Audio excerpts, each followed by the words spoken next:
Hello everyone, so welcome to my channel optometry solution. So guys हम workup करेंगे। तो workup में सबसे पहले हम टॉर्च लाइट एग्जामिनेशन करते हैं। टॉर्च लाइट एग्जामिनेशन में हम देख लेते हैं लिड्स में कोई प्रॉब्लम नहीं, कंजक्टिवा, कॉर्निया। तो हम क्या है, टॉर्च लाइट एग्जामिनेशन करने के बाद उसके बाद हम पेशेंट को पहनाएंगे trial frame. And trial frame लगाने के बाद हम प्रॉपर चेक कर लेते हैं। उसके बाद हम करते हैं 6x60 का लेटरल लगा लेंगे। एंड उसके बाद हम रेटिनो में देखेंगे ग्लो। बेसिकली हम रेटिनोस्कोप में ग्लो और रिफ्रैक्टिव एरर को हम फाइंड आउट कर लेते हैं कि भाई कौन सा पावर आएगा, और ग्लो देख लेते हैं कि ग्लो कैसा है, सेंट्रल कैटरैक्ट या कॉर्टिकल कैटरैक्ट तो नहीं है, या फिर मैट कैटरैक्ट तो नहीं है। ग्लो किस टाइप का वो हम रेटिनोस्कोप से देख लेते हैं। उसके बाद हम ऐसे ही फिर हमने कर दिया ऑक्लूड, क्योंकि रेटिनोस्कोपी करते हैं तो हम ऑक्लूड नहीं करते। उसके बाद हम करते हैं रिफ्रैक्शन। पहले हम विज़न लेंगे, उसके बाद हम देखेंगे कैटरैक्ट नहीं है, तब हम रिफ्रैक्शन करेंगे। तो विज़न लेंगे हम पेशेंट का, पहले राइट आई का लेंगे, देन हमने लेफ्ट आई को ऑक्लूड कर चुके हैं हम। तो हम पूछेंगे यहाँ पे पेशेंट से कितना आपको कौन सा लाइट है, ई कटआउट, सी कटआउट जो हमारे रहते हैं, या फिर हम क्या है उनको 1 2 3 वाला भी पढ़वा सकते हैं मोस्ट ऑफ।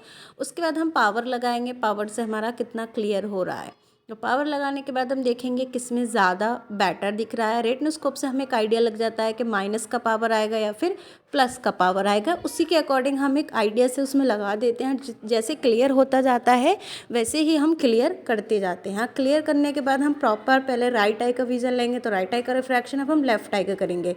यहाँ हमने राइट आई को ऑक्लूड कर दिया just because of right I का हमने रिफ्रैक्शन कर लिया। तो यहाँ पे रिफ्रैक्शन करने के बाद लेफ्ट आई का हम विज़न लेंगे। विज़न लेते हैं, हम पढ़वाते हैं पेशेंट कहाँ तक पढ़ पा रहा है, तो प्रॉपर विज़न लेकर के पेशेंट को हम यहाँ पढ़वाएंगे।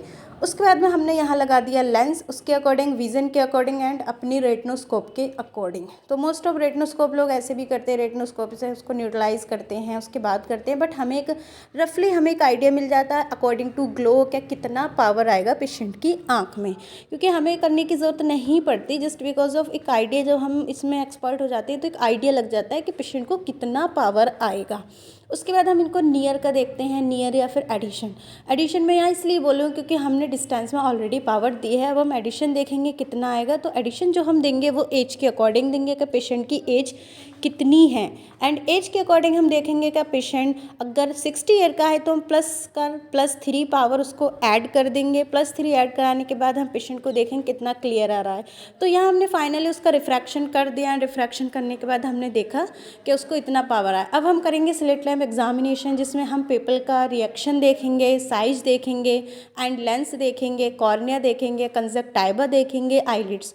जस्ट बिकॉज हमें क्या है एक उससे एक रफली आइडिया मिल जाता है टॉर्च से। बट हम स्लिट लैम्प एग्जामिनेशन में बहुत सारी चीज़ें देखते हैं।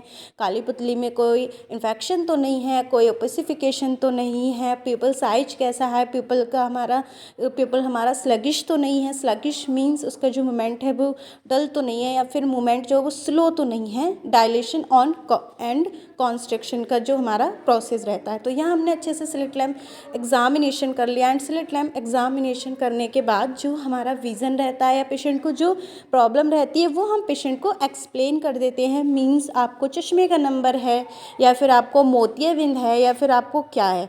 तो हम प्रॉपर सारी चीज़ें पेशेंट को एक्सप्लेन करेंगे और हम बाद में सारी चीज़ें लिख लेंगे। यहाँ हम लिखेंगे विज़न कितना है, पावर कितना आया है, कितने का आपको चश्मा लगाना है, कौन सा आपको लेंस लेना है। बेसिकली लेंस का भी एडवाइस करना होता है, क्योंकि अकॉर्डिंग टू वर्क।